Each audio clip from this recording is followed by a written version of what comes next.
Hey everyone, Shadow Rockets here, and today we're getting back into Halo lore. Now it's really interesting that I am looking into this stuff because I'm trying to find very obscure things. However, I was looking up this thing called the Star Road, and I got really interested in it, and apparently it's super common as far as artifacts left behind by the precursors go. So Star Wars.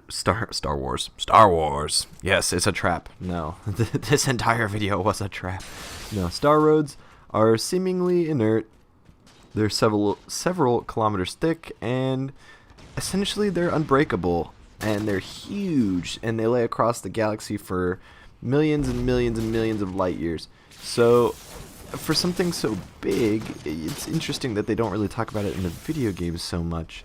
But on some worlds, star roads formed orbital and suborbital structures like orbital arches. They kind of kept them on a track. Larger scale wise, they were used to connect and link planets and even entire solar systems to one another. So, I mean, Star Wars, I keep saying that. Star Roads, sorry, I'm just so excited for Star Wars.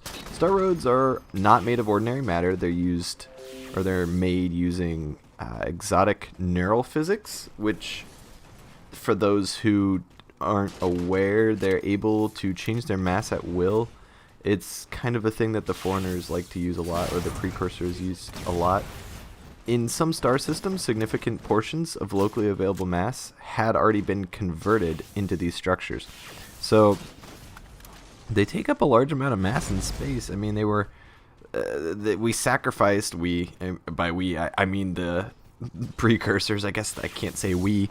So this is just a complicated little system here I got going on. I tried simplifying it as much as I can, but they took a lot of the mass that was already existing and built these structures with them.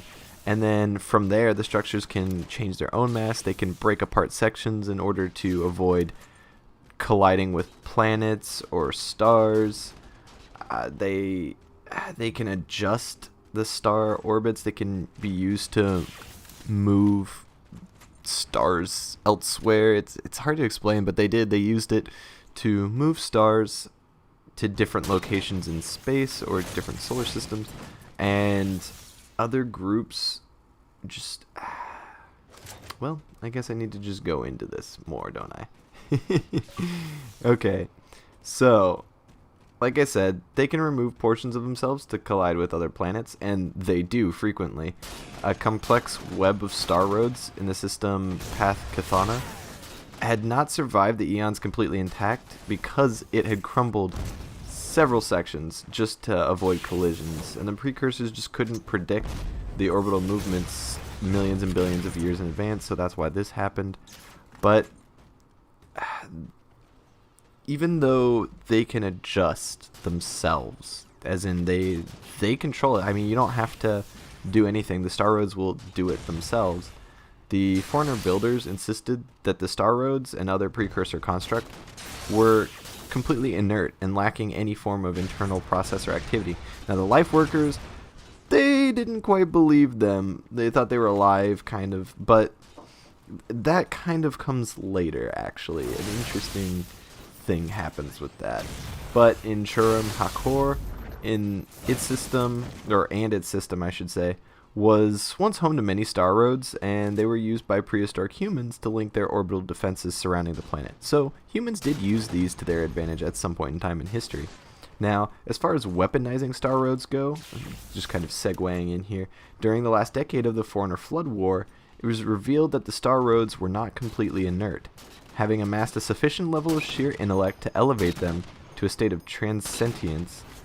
The Flood's newly developed key mind intelligences, that was, remember, a few episodes back we started talking about this. I wanted to talk about this for a while now. The key minds were just huge and super intelligent because they were just planet-sized masses. They began to take control of star roads. And also, they took control of other once inactive neurophysics constructs and wielded them as weapons.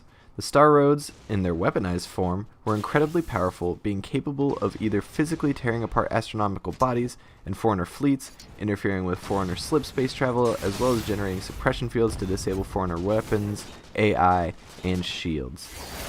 The Flood moves star roads across interstellar distances by using the Precursors' neurophysics-based method of superluminal travel, which they utilize to transport their own converted vessels, of course, because it's a war, so why not travel as fast as you can? The Flood-controlled star roads warped reality around them, which not only enabled organic beings to feel when they're nearby, but also mutated space-time and converted slip space to be unsuitable for foreigner transit. Now, the Flood had one particular setup or configuration, I should say, for star roads, and it was pretty deadly. It was shaped like two parallel double arcs over 50,000 kilometers in diameter and contained thousands of interwoven star roads. In the center of each double bow was a point of inky darkness surrounded by a glowing ring. These structures had a constantly fluctuating apparent mass and were seemingly non-solid. These double bow configurations were capable of destroying planets by wrapping around them and causing the planet to crack and shrink. Like I said, this is kind of the way that we think that the Precursors moved stars. They forced them to change their orbits with these star road formations. Mendicant Bias also used these star roads configurations to trap the surviving foreigners during the Battle of the Greater Arc, using the filaments to form a large wall around the arc before slicing the structure apart along with Omega Halo. Now, they found out, though, the foreigners did, that since star roads were based upon the fundamental principle of neural physics, they were vulnerable to the effects of the Halo array. So they found this out when they were test firing Installation 07. Now, they destroyed, as far as we know, the foreigners succeeded in destroying all remaining star roads in the Milky Way. When the Halo array was fired, it was theorized that the star roads and other precursor constructs in slip space transit may have been able to survive the pulse, though. It wasn't certain, but some did survive, so it's pretty certain. To inflict as much damage as possible, the foreigners would time the firing to a point when the maximum number of star roads would occupy normal space. Makes sense to me. However, in 2558, Catalog noted that the Boomerang Nebula, was home to numerous star roads, and was designated as a burn, which, to those who are unaware, a galaxy is classified as a burn when it is completely controlled by Flood. And there was a lot, like the Flood took over a lot of Foreigner-owned galaxies, so there were just hundreds and hundreds of thousands of burns just from the start of the war, and we don't really know how many are left right about now, but there could be some still. So, anyway, friends, those are star roads, and I encourage you to just look up more about them. They are in Halo Cryptum, and they are in Halo Silentium. So, they appear in Cryptum, and they're identified as star roads in Silentium. So, I recommend reading those both. They're pretty cool. It's just a lot of fun to read about Halo. So, if you like this video, if you like this commentary, don't forget to like, favorite, comment, and subscribe. Shadow Rockets out.